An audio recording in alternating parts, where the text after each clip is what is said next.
दिलीप साहब हमारे बीच नहीं रहे। आज सुबह 7:30 बजे हिंदुजा अस्पताल में उन्होंने सांस की बीमारी के बाद अंतिम सांस ली और अब उनका शरीर उनके घर ले जाया जा रहा है, पार्थिव शरीर उनका। और बताया जा रहा है कि शाम 5 बजे सांता क्रूज कब्रिस्तान में उनको सुपुर्द खाक कर दिया जाएगा। और कोविड प्रोटोकॉल क्योंकि मुंबई में इस वक्त लागू हैं और देश कोरोना पेंडेमिक से जूझ रहा है, तो ऐसे में भीड़ ज़्यादा नहीं जुटेगी। आम आदमी को उनके पार्थिव शरीर के दर्शन का मौका नहीं मिल पाएगा और साथ ही साथ बेहद सादगी से उनका अंतिम संस्कार, उनकी अंतिम यात्रा जो है वो निकाली जाएगी, जो भी शुरुआती दौर में हमें खबरें मिल रही हैं। और दिलीप साहब को लेकर पूरे देश में अगर कहें कि शोक का माहौल है, क्योंकि दिलीप साहब जो हैं अपने आप में एक यूनिवर्सिटी थे। और ये आप तस्वीरें देख रहे हैं, दिलीप साहब के पार्थिव शरीर को उनके परिवार के लोग और कड़ी सिक्योरिटी के बीच में अस्पताल के तमाम प्रशासन के लोग जो हैं वो उनके पार्थिव शरीर को अब बाहर ले जा रहे हैं और यहाँ से उनका पार्थिव शरीर उनके घर बांद्रा स्थित उनके घर पर जाएगा। परिवार के लोग यहाँ पर कुछ चुनिंदा लोग मौजूद हैं। बताया जा रहा है कि जब दिलीप साहब ने अंतिम सांस ली तो सायरा बानो वहाँ पर मौजूद थीं। पिछले 8 दिन से सायरा बानो घर नहीं गई हैं। जब से दिलीप साहब आईसीयू में भर्ती थे वो लगातार उनके साथ बनी रहीं और सायरा बानो उनके साथ एक साय की तरह से अगर कहें कि हमेशा साथ नजर आईं। दिलीप साहब को अपने हाथ से खाना खिलाती, उनके साथ फ़ोटो खींचती, उनकी लगातार अपडेट शेयर करती। 98 साल की उम्र में उम्र ऐसी नहीं रहती है कि शख्स को सब कुछ याद रहे, वो अपने शरीर पर काबू रखे या बहुत कुछ चल फिर सके, कर पाए।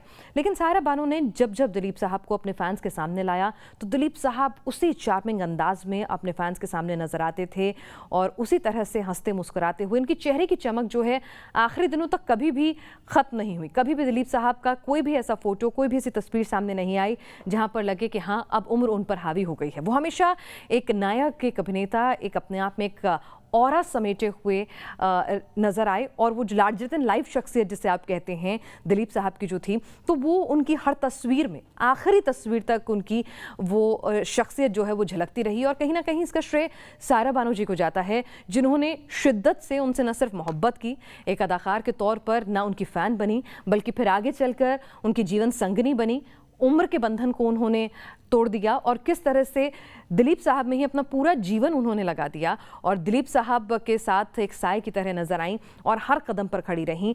हमेशा जो भी तस्वीर दिलीप साहब की आती थी, मीडिया के सामने दिलीप साहब आते थे तो उम्र भले ही हो चली थी, लेकिन जो ऑरा, जो पर्सनालिटी वो कैरी करते थे उसमें सायरा बानो जी की मेहनत जो है साफ झलकती थी।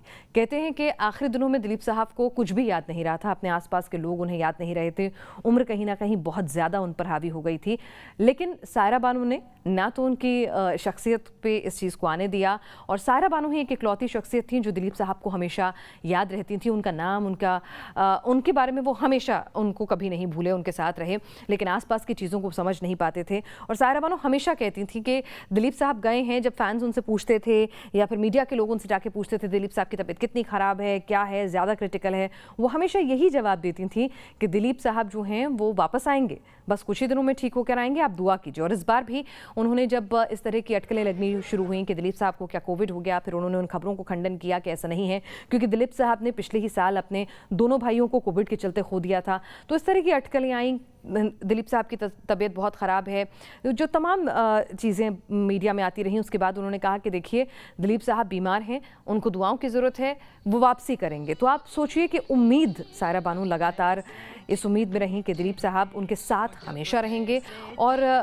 दिलीप साहब उनके साथ हमेशा ही रहेंगे, अपने फैंस के साथ हमेशा रहेंगे, क्योंकि उनकी शख्सियत ने, जो उनके अभिनय ने एक अमिट छाप सभी के जीवन पर कहीं ना कहीं छोड़ी है, कहीं ना कहीं छुआ है, चाहे पर वो देवदास के तौर पर हो या फिर मशाल के तौर पर हो, गंगा जमुना के तौर पर हो। आप याद करते जाइए, मुगल आजम के सलीम हो, न जाने कितनी फिल्में आपके जहन से सामने से गुजर जाएंगी, राम और श्याम हो, जिसमें उन्होंने अपने अदाकारी का लोहा जो है मनवाया है।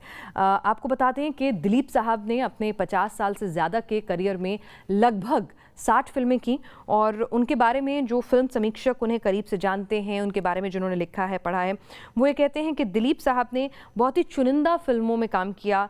वो फिल्म समीक्षक जयप्रकाश शौक से लिखते हैं कि बहुत सोच समझकर ही दिलीप साहब फैसला करते थे कि कौन सी फिल्म करनी है। कई इंटरव्यू में उन्होंने कहा कि 2 फिल्मों में काम न कर पाने का उन्होंने दुख है। दिलीप साहब जिनके अभिनय का लोहा दुनिया मानती है, उनके न जाने कितने ही ऐसे किरदार हैं पर्दे के जिनको लोग जीवंत करने के लिए ताउम्र मेहनत करते हैं कि काश हम दिलीप साहब का वो रोल कर पाते, काश हम उसको कहीं भी छू पाते। लेकिन दिलीप साहब के खुद के तौर पर अगर उनसे पूछा जाए तो बताया जाता है कि प्यासा और दीवार, ये 2 फिल्में थीं जिनमें दिलीप साहब को काम न कर पाने का अफसोस हमेशा रहा।